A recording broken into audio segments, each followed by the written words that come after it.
Follow the money. That's what I always say. You always follow the money. Yeah. This is Follow the Money with Mitch Moss and Pauly Howard on VSiN.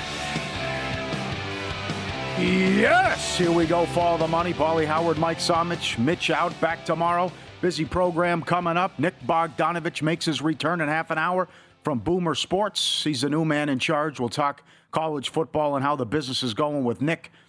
Coming up, also Derek Stevens in studio later in the program. Grandissimo, also Circa Survivor, all the people that were on Kansas City, a bit of a surprise. And a Follow the Money listener is the leader in the booby contest after another 1-4 performance. David Baker in an hour. Poker players, got a poker tournament coming up he'll talk about. But more importantly, he unloaded on one team in the futures market last week, the state of the AFC and NFC. And he still has 4 left in Circa Survivor. We'll talk to him as well. Paul Stone with a 4-pack in college football and a lot to go over. With the NBA underway, back on NBC, some hockey plays from Somich, some futures from Somich. Recap the Monday Night Football debacle, at least with the late game. How you been, Mike? Doing good, man. We are loaded. That was a nice little minute intro there with everything we got going on the show, so can't wait to dive into it. World Series is set. We're just a couple days away from being able to put in our baseball, hockey, football, and basketball parlay here, which is nice. I love the NBA tipping off tonight with 2 solid games as well. Got to manufacture some bets in there, as I don't really love sides and totals, but do have a prop that I like quite a bit coming from one of those games. Good. And then, look, we got to talk about those Monday Night Football games as well. We saw Detroit absolutely dominate Tampa Bay. And then what was really a mess of a game between Seattle and Houston. Not really sure how good Seattle actually is, even though I want to think that they are a Super Bowl contender. Yes, well said, absolutely. Condolences if you're a Mariners fan or if you had a Mariners future ticket. You're 8 outs away from making the World Series for the first time. I like what John Smoltz said on the broadcast. You can get 6 outs from your closer at any time. It doesn't have to be the last 6 outs. But Wilson wouldn't go to Munoz early. He managed the game like it was a Tuesday in Kansas City in June. In any event, the guys he had trusted let him down, and Wu got the party started with a couple singles that he allowed in the 7th, and then Springer comes in and goes deep. That is a killer, brutal way to end the season. Game 7, in their first ever Game 7, 8 outs away, Mike, from going to the World Series. Springer does it again. They were as high as 5-1 in play to come back. They were 30-1 before the season to win the American League. And now the Blue Jays get back to the World Series for the first time since '93 in a great game. And it's why it's just so gut-wrenching and heartbreaking for what happened. I can't recall a team this good that hit into that many double plays in big spots in a huge series like Seattle did as well. Just a brutal way to go down. If you're a Mariners fan, if you're a Mariners backer, you're sitting there, Game 6, you get this all-time rally to be able to win that baseball game. You've got the momentum heading into Game 7. And like you said, you can use your closer whenever you want to. We saw it in the Brewers-Cubs series. Yeah. Brewers manager started their closer because they were having such issues in the first inning. Look, you need 27 outs. Get those 27 outs whatever way that you can. And the fact that we're managing this like a Tuesday, like you said, was a little bit mind-blowing. This was the most important game of the season, full stop, for both of these teams. Game 7 to go to the World Series, and yet treating it just like another game, like you've got another 161 of them coming up. Not the case. Yeah. Man, Cal Raleigh afterward, absolutely heartbroken. I've got a couple Seattle Mariners fans in my life. The text that I was getting from them was just gut-wrenching. I mean, this is a tough loss for a fan base and anyone who backed them there at big numbers to win the AL. 1 of 10 with runners in scoring position the last 2 games. All the double plays that I mentioned. Munoz threw 33 pitches and faced 10 batters in the series. That's also incredible what happened. So now we go Game 1 Friday, and the Freight Train Dodgers, who are 9-1 in the playoffs and a 1.40 starters ERA, even without home field, they're 215 at DraftKings. They are 250 without home field. Series price at William Hill and Caesars. We have seen this 4 times before, where one team's coming off a sweep and the other one went 7. And the previous 4 all won that went the distance, as opposed to the rust was too much for the team to overcome, as that favors the Blue Jays here. But, I mean, what do you think of the series price? And I think it's a good matchup for the Blue Jays in terms of they don't strike out, and they're going to have home field here, and maybe their starters can contain this Dodger offense, although they're all right-handed. We'll start out with just the pricing of this series. You're seeing anywhere from minus 215. There's actually a minus 205 in the market, all the way out to minus 250. You got to think this is a lot about future liability, because there are some people who have a lot of liability on this Dodgers team to be able to win the World Series. We saw them at a honestly really big number to start the preseason because they were in that wild card round. I picked them up at plus 320 after they won that round before they were playing the Phillies. There's a lot of people that have Dodgers win tickets here. And I think that's why we're seeing certain books kind of shade it up to the Dodgers side so that they can try and take in whatever money they can on Toronto to be able to offset those future liabilities. As far as the series, I think this really comes down to one thing, and you kind of led with it. It's the bats here for Toronto. If they can hit, this is a series. If they can't, this is going to be over very, very quickly, because it's a Dodgers lineup where you can hold them down, but you're not shutting them down. And they're going to be games where they're going to put up 5, 6, 7, 8 runs. And the underswath that we saw in the playoffs, the Dodgers were the one team that was consistently being able to hitting the ball, consistently pushing games over. And you've got just a murderer's row of starters for the Dodgers that are going to be fully rested, actually over-rested here. And that's kind of the rust versus wear there. Is that rust going to come back and haunt the starting pitching for the Dodgers? I think they should be a legit favorite. It kind of feels like if this is a 4-1 or 4-2 series for the Dodgers, you can get plus 330 on 4-1. You can get plus 380 on 4-2.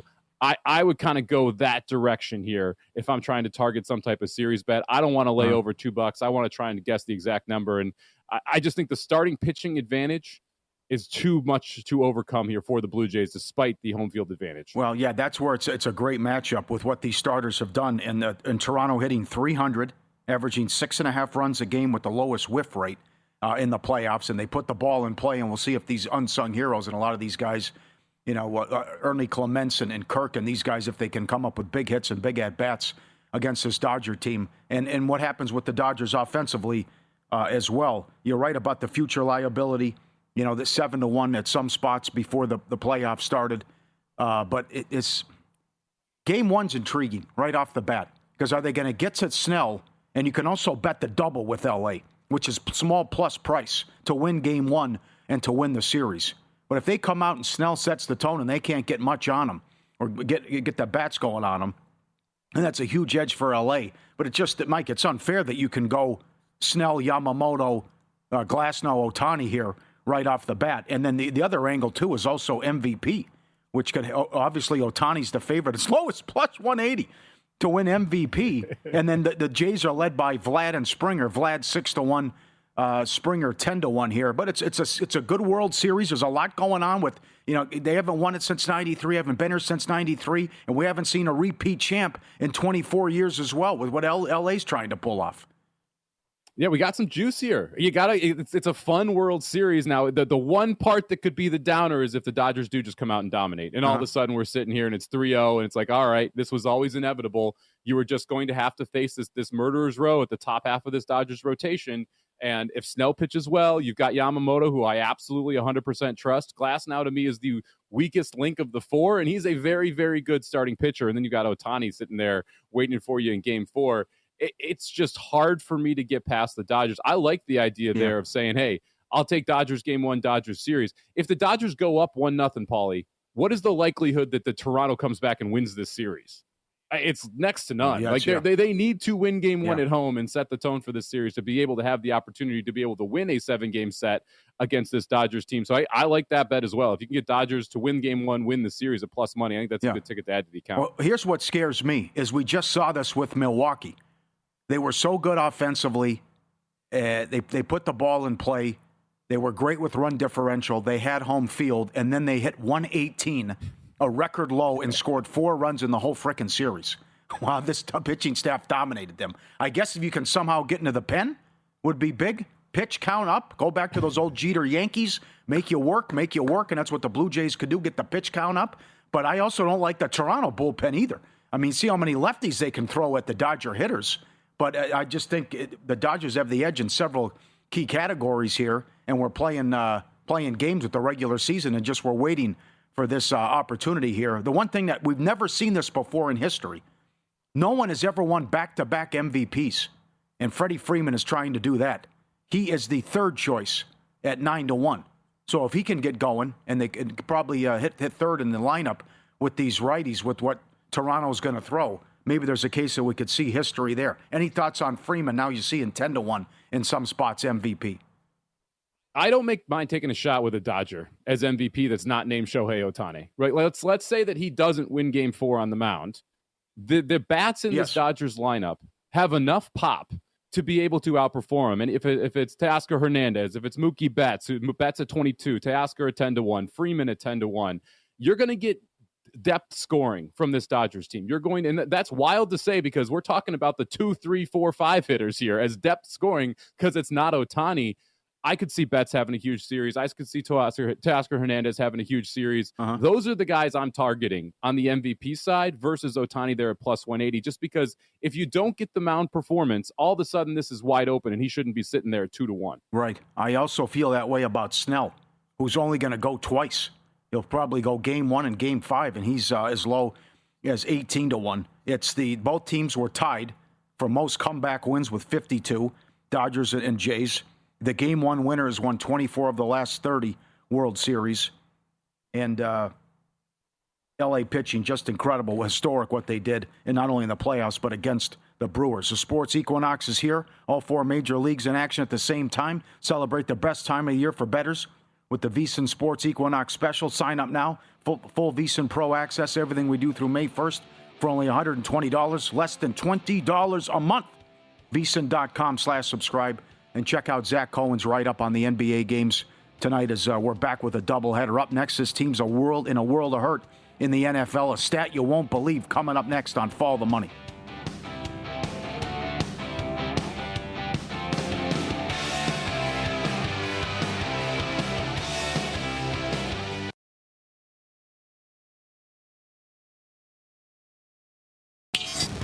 This is Follow the Money on VSiN. The Texans are the first team in history to lead the NFL in points per game allowed and have a losing record through the first 7 weeks of the season. That was an abomination last night. As I tweeted, they forced 4 turnovers, had a defensive touchdown. Seattle had 12 penalties and a missed field goal, and the Texans couldn't cover. And as you said during the break, Mike, they never threatened. You felt okay the whole game with the ticket on Seattle as they win again. And the Texans, this offensive line is so bad. And between Stroud having no pocket awareness, Collins leaves with a concussion. This is unbelievable how bad this team is offensively, and they're wasting an all-time great defense. Yeah, pretty disappointing. I was a Texans backer before the season. I picked them to win the division. Me too. I've got some division tickets that I had to buy off of after watching them for a couple weeks. This is just wildly frustrating because I came into the season saying this was the best defensive football. I still think this is the best defensive football, and the stats back it up. You mentioned the points per game leading the NFL. You've got 2 elite edge rushers. You've got 2 elite cornerbacks, and this offense just cannot find a way to consistently move the football. And it's a multitude of problems here. Yes, injuries are an issue. You haven't had Kirk all season. You've got Collins who's been in and out of the lineup. Now he has a concussion. But this offensive line, which we all knew was a problem, is just going to continue to be a problem. And it doesn't seem like the offensive coordinator, that the leadership there, able to scheme any way around it. They're not able to get the ball out quick. You're not able to find easy routes to complete for Stroud. And you see him just seeing ghosts back there, man. Even when the line holds up now, he's backing up. He's running away from it. If the ball's not out in 2.5 seconds, he thinks he's going to get pressure. And because of that, it really limits his ability to make plays down the field. And you've got the same issue with this Texans offense that we've seen the last 2 years. They cannot run the football. Yeah. So C.J. Stroud finds himself in 3rd and 8, 3rd and 9, 3rd and 11 consistently. And when you have a crappy offensive line and you have to be in 3rd and long, the other team's just going to pin their ears back and they're going to get pressure, be up the middle, on the edge, whatever it is. You don't have an answer for that. I'm still shocked that when you have this glaring of a weakness in the NFL, you have no semblance of a game plan of how to avoid that weakness being exploited week in and week out. And yet here we are every single week. This Texans offensive line gets exploited and there's no change in the way that you're trying to run the offense. Yeah. I couldn't believe Stroud running backwards. I don't know how that wasn't a safety right off the bat. It's like, it was the same thing for Sam Darnold. Just all-time horrendous decision-making and pocket awareness. There's a guy coming right at you. You're holding the ball like a loaf of bread Why are you running backwards? And then Darnold tries to go with the switcheroo, left-handed, hands him a touchdown, which was ridiculous. And then Stroud throwing it behind the line of scrimmage, which also could have been a touchdown, at least a safety. More on that in a second. And then at the end with Ryans, with the look on his face about, we just went through this in week 1 with the Monday night game with the Bears and Vikings. Sunday night, whatever, no, Monday night. There was 2:04 left. Either kick it out of bounds or kick it through the back of the end zone. That's terrible what happened there on a kickoff. Well, let's go to the extra point. How do you kick an extra point there? You've got to go for 2. You're down 15. Let's say you kick the extra point, great, you're down 8. It's a 1-possession game. I get you want it to be a 1-possession game, but don't you want to go for 2 there? Because if you miss going for 2, you're down 9. You know you have to onside the kick. You have to get the ball twice if you miss the 2-point conversion, whereas you're essentially leaving yourself a situation where you now have to score a touchdown and convert the 2-point conversion, and you have no other outs. That's it. You can't try and get the ball back because there's not going to be enough time on the clock. And then, just if you can't kick it through the end zone, just kick it out of bounds. Just give it to him at the 40. You're essentially wasting a timeout by not being able to have that play clock sitting at, I think it was 2:02, 2:04, whatever it was, when the Seahawks run their first snap. It just... ineptitude, and it goes back to even the first time that they were down there and they've got 1st and goal from the 1, and it's like you don't know what you're doing from a play calling perspective. That's right. You haven't been able to run the ball up the middle all night. They've got 2 elite defensive tackles. Your offensive line stinks. Don't try and run it up the middle. Try and find ways to get the ball out on the edge quickly to your receivers. I hate fades. Throw a fade. That's got a better chance of working than running it directly up the middle. And yet they just kept banging their heads against the wall throughout this entire time. I'm tired of talking about the Texans because I like them. I still love this defense.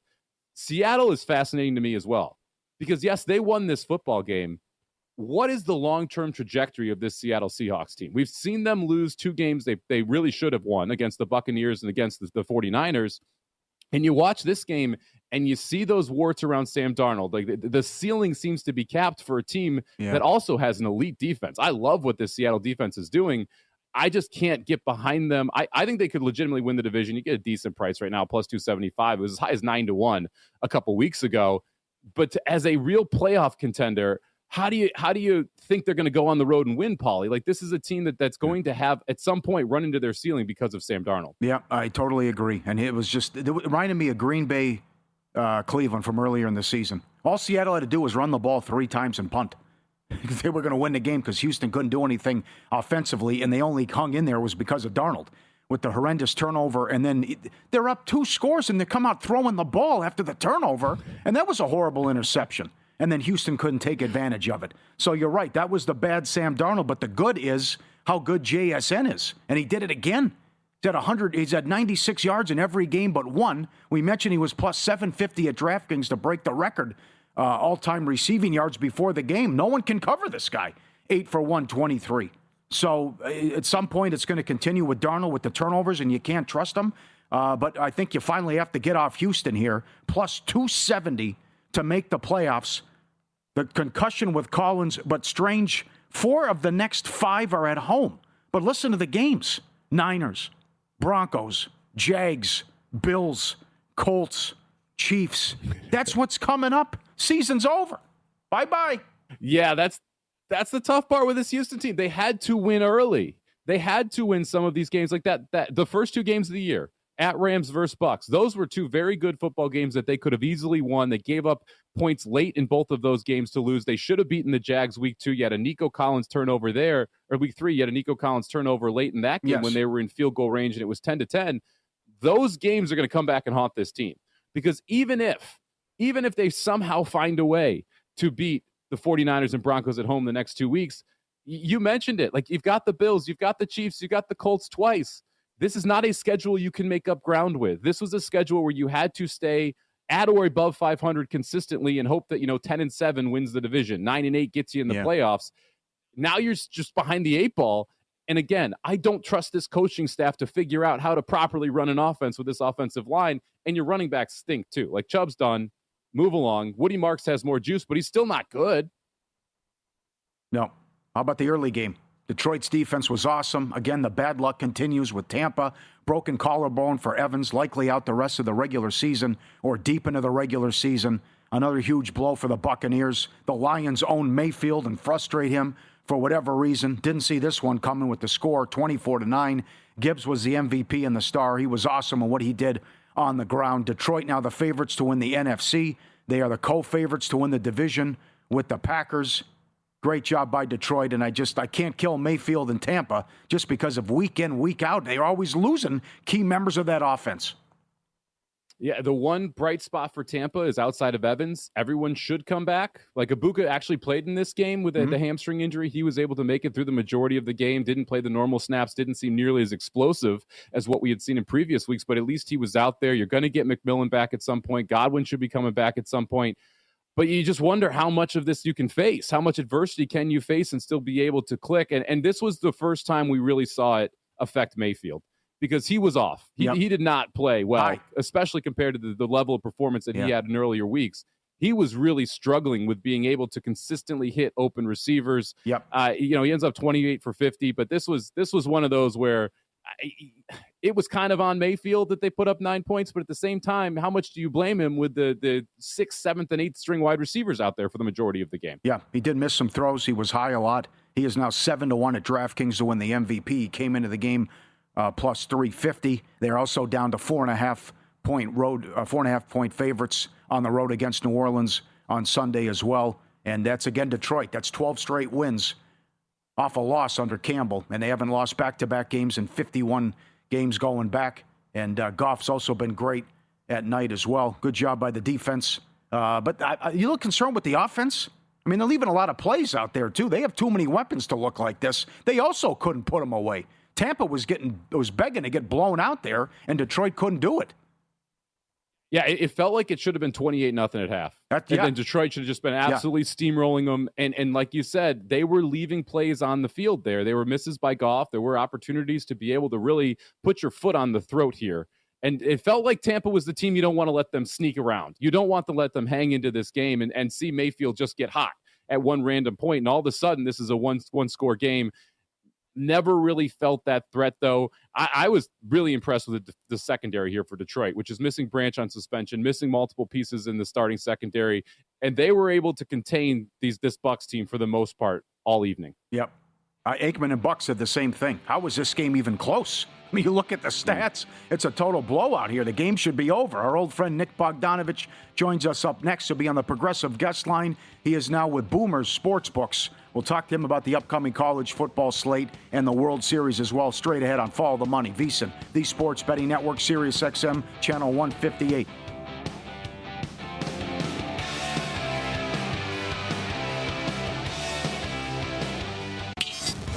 This is Follow the Money on VSiN.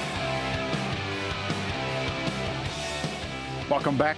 Pauly Howard, Mike Somich, Mitch Evan barbecue down the street. He'll be back tomorrow. Our old friend Nick Bogdanovich joins us now from Boomer Sportsbooks, and he's on the Progressive guest line to talk a little college football and NFL. Appreciate the time. How you been, sir? I'm doing great, fellas. Thanks for having me on. Tell us about your new job and where we can find Boomers. Yeah, no, it's a brand new little startup sportsbook just in the state of Nevada only. We're in a couple locations in Las Vegas, Casino Valley Verde in Green Valley, and Ellis Island, right there in the heart of the Strip. So swing on by. If you sign up, you get up to $250 in bonus bets. You can lay $1.05 on any NFL side for the entire regular season. We got really good pricing. That's our shtick, is to get fair pricing. And we got a nice little menu. It's a deep menu. Anything you want to bet on is there, and the app is easy to lose. But that's it for the selling points, but give us a shot. I think you'll like us, and you can always use another set of numbers. Damn right. Learn more at betwithboomer.com. Where are you at with the World Series price, and your thoughts on this? Is the Dodgers have to be fantastic for business? Yeah, for sure. Yeah, but they look so unbeatable. It's incredible. I mean, and the way their pitching is humming and set up, 4 aces coming at you. But I guess Toronto's got a couple of things going for them. They got home field, which always helps, and two, they got a bunch of no names who believe they can get this done. They've been cohesive all year. I looked at their lineup the entire year and say, how are they doing this? But they're doing it. Obviously, Big Vladdy's coming through in the clutch. He's dialed in right now, but I have a feeling he won't see too many good pitches to hit. But it's going to be awesome to watch just because of the Ohtani factor alone. Do you guys have a lot of liability on the Dodgers to win it all? There was a decent price on them when we started the playoffs here. I know a lot of people were interested in preseason.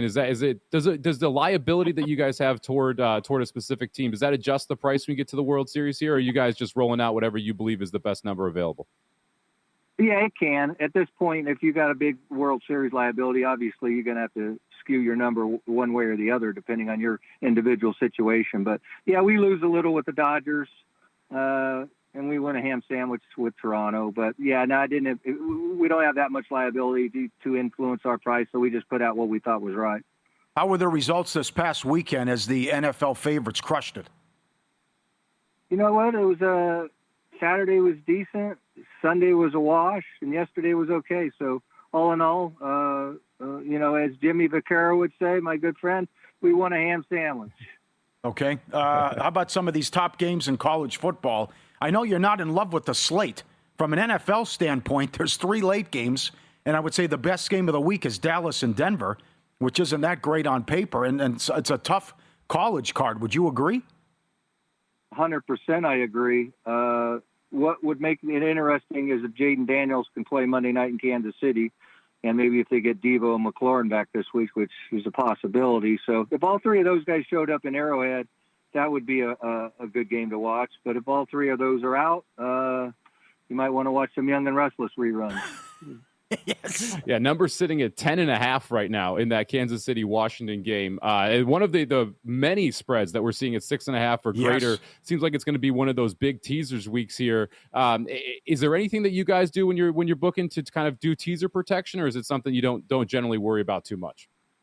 Don't worry about it too much. There's not a lot you can do other than raise a money line, and then you're giving them good value on the dog plus 310, 320, or whatever the situation arises. So, yeah, you gotta go in with the mindset on teasers. At the end of the year, you'll be up a tiny bit, but the public has fallen in love with teasers. Listen, the public, they would rather get it down to -0.5 or a pick than lay 6.5 or 7. So you just got to roll with it. And if the chalk shows up, you pay out and know that you're going to be open the next day. And at some point, that dog is going to get the upset. Well, this is crazy. Cincinnati, Baltimore, Atlanta, the Bills, the Eagles, the Patriots, all in that 6.5, 7.5 point range coming up on Sunday. You're a big college guy. You have great numbers on college football. What did you make Ole Miss, Oklahoma? And do you have a pick? I only made it 4.5. But I don't only have Oklahoma in the game. I'm not going to be involved.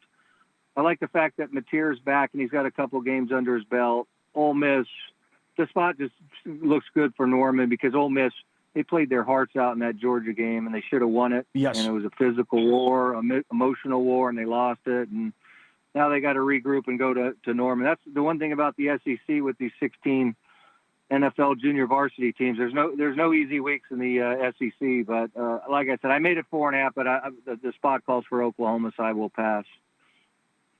What about the Texas A&M and LSU game here? LSU feels like they've just been running the gauntlet since the season started, and A&M all the way up to number 3 now after a closer than expected win against Arkansas last week. We're seeing Marcel Reed move up to 5th in the Heisman. What do you make of this A&M LSU game in Baton Rouge?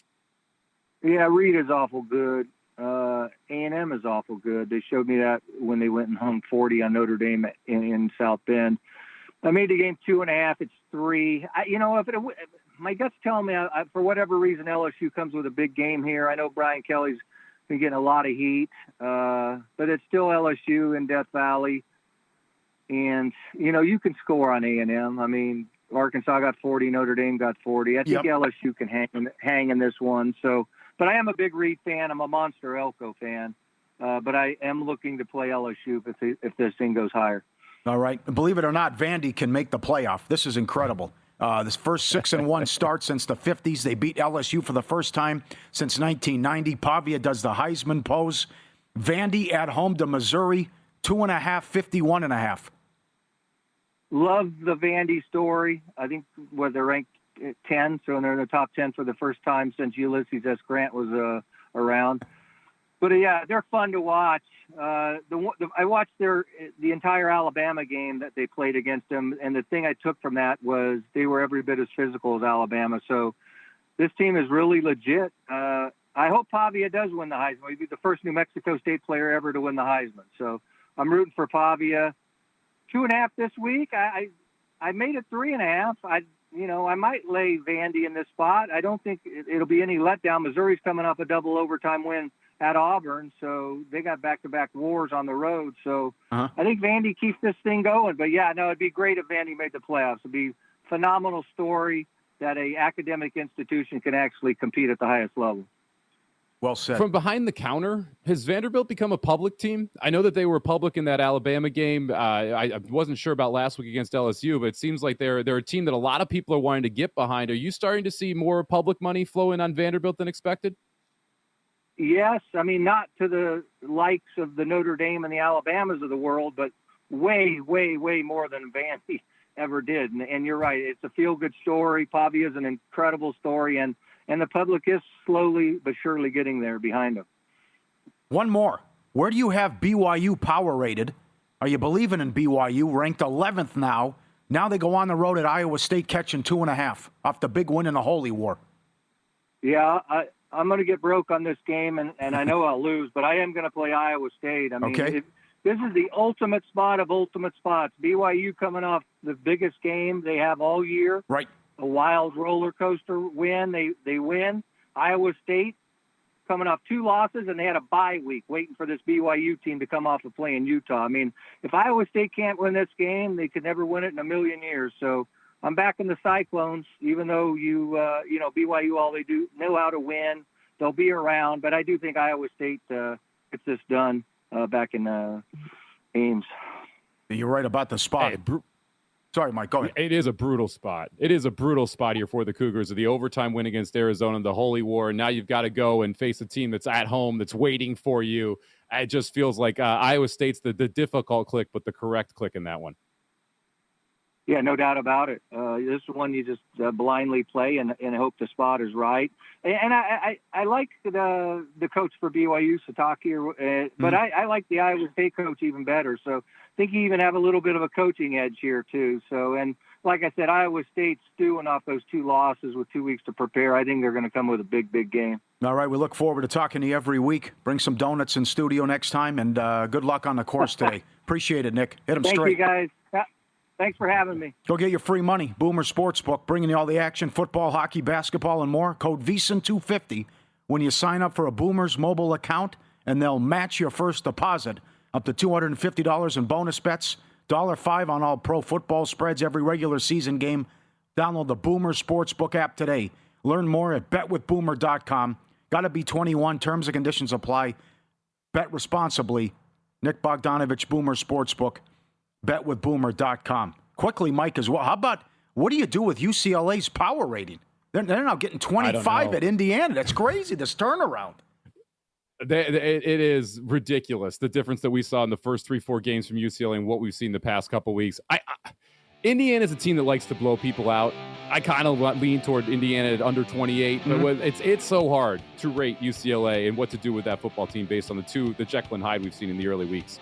Win some, lose some. Coming up next, some monster tickets that cashed, and Dave Ross has a $60,000 ticket. We'll go over coming up next on Follow the Money, VEASAN, the Sports Betting Network.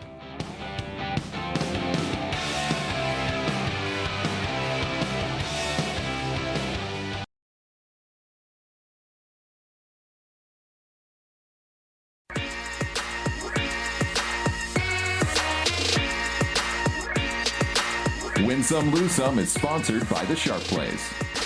Were you a winner last night? Wow, winning. Or was it a rough one? Well, they can't all be winners, can they? Loser! You're a loser! Pauly Howard recaps the night in sports betting in Win Some, Lose Some. Pretty good World Series on paper.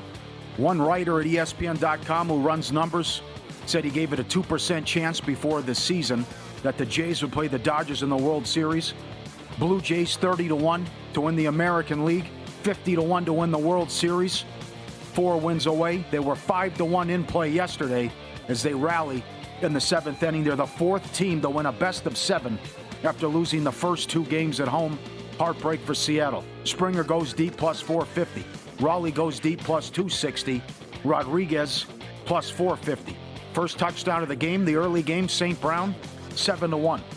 At Caesars, St. Brown first touchdown, Gibbs second touchdown, 30-1. Tez Johnson anytime, plus 550.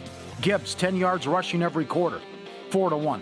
Lions have gone 51 games without losing 2 in a row, and they won 12 in a row after a loss. Late game, Charbonnet first touchdown, plus 750. Fairbairn gets there again, 15-3 overrun. Over 1.5 made field goals. At Circa, JSN, touchdown and Seattle wins, plus 235. Vegas at it again, Mike. Their first period over. Sorry, go ahead. I was just going to say that the JSN number is just crazy to me that you can get him for a touchdown and a win. You're getting plus 235. Yeah. You added 100 yards to that. It was plus 550. So touchdown, wow. 100 and Seattle win, plus 550. It's a pretty nice one. Every home game has gone over in the first period for the Golden Knights, and they're 6-1 to the over in the first period this year. Keep an eye on that one. Subscribe. Be part of the team, vsin.com. Our radio and podcast friends, you always want to see these tweets and videos. At Pauly Does Vegas on Instagram. Send them in. We'll put you on. Here it is, Mike. We were in the blackjack tournament during the All-Star break here at Circa. On the final hand, Dave Ross beat me and knocked me out, and Dave Ross advanced. He finished in, I think, 12th place, 11th place. And with that $3,000 free bet, he took the Blue Jays at 22-1 to win the World Series. What should he do, Mike? What's your advice? His ticket pays $69,000. I would love to have watched Dave when that homer went out of the park yesterday, because I'm sure that he was pretty excited there, much like everybody up in Toronto. You got to hedge this, right? I'm sure he hedged it last series against Seattle. Once you get this deep with this big of a free roll, really, you got to throw some money back the other way. Man, that's one heck of a ticket, man. Now you just got to get around the Dodgers for the big payday. But you hedge the crap out of this, right? Yeah, absolutely. I know, but that's...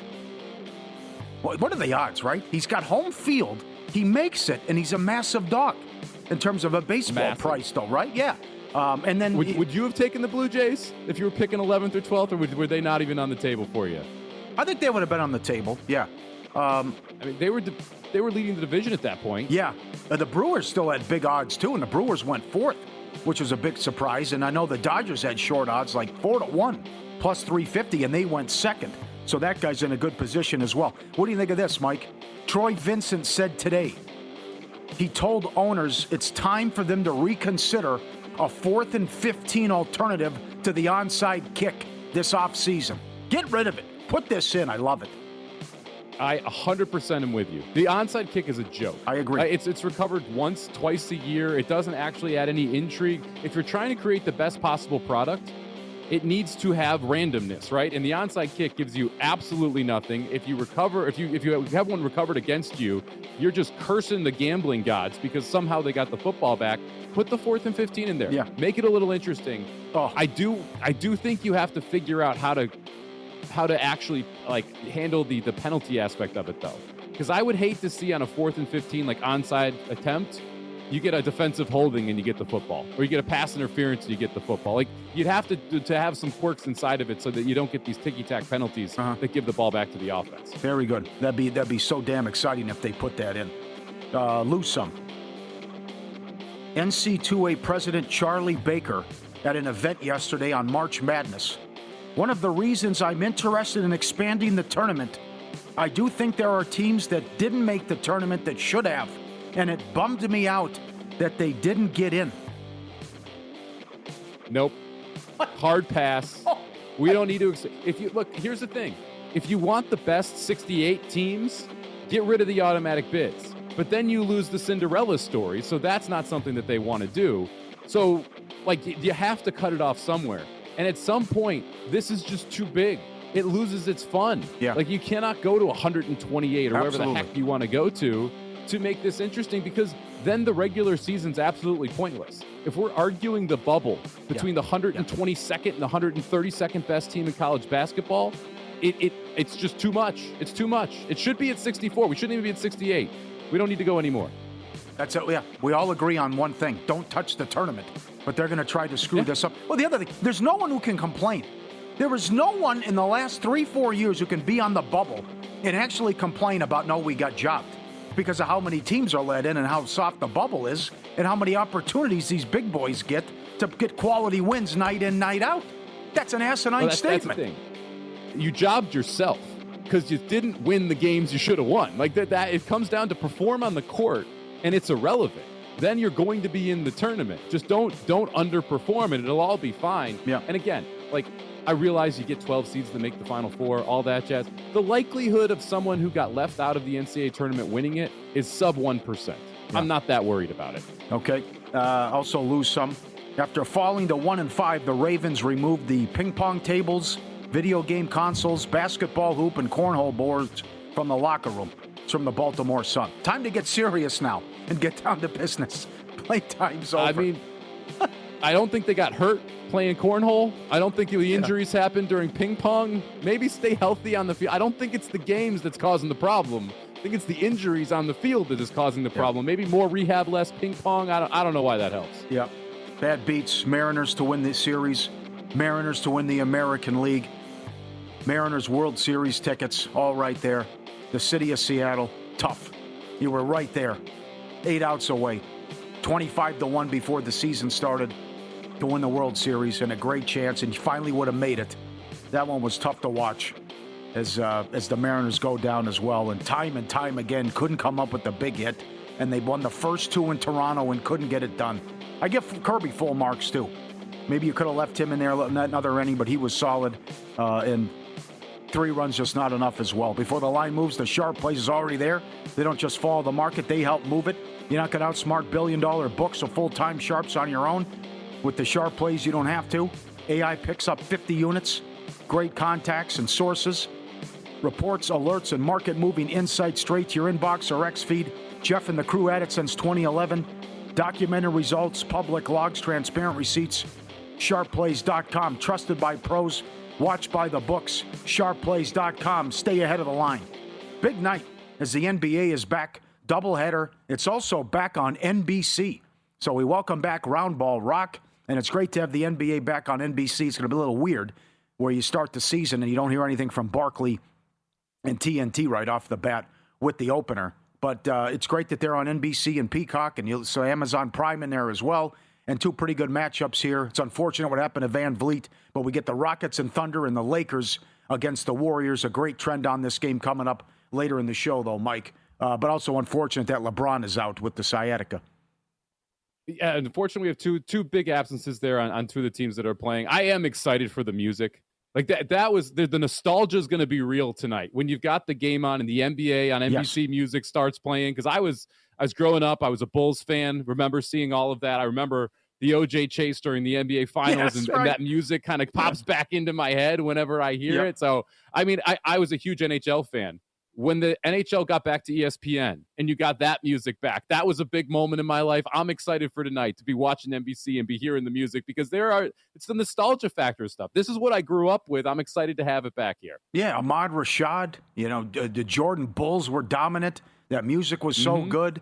The OJ chase going split screen with the NBA Finals and then leaving the game entirely as they had to focus on the OJ chase as well. Unprecedented what happened. The Knicks were in the damn thing, and they still said, the hell with the game. We got to throw the OJ chase. So it's great to have it back tonight, and should be a fun season as well.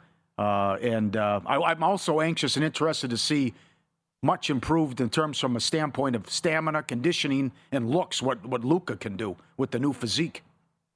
Yeah, 2 of the most fascinating things are Luka and Zion heading into the NBA season. Yes. Like, what are we going to get from these 2 guys? Because you have that body transformation. And Luka, I mean, we knew this was going to happen, right? He was overly motivated after everything that Dallas said about him to come out this summer and get right from a shape perspective. I can't wait to see him play with this new skinny Luka version. I'm also fascinated to see what Zion does, if he can actually stay healthy this year as well, since he's struggled much more with that than Luka has. But tonight's going to be awesome, man. I'm excited to see this Lakers team and how Ayton fits in and what this actually looks like with them on the court. Love the acquisition of Ayton as well.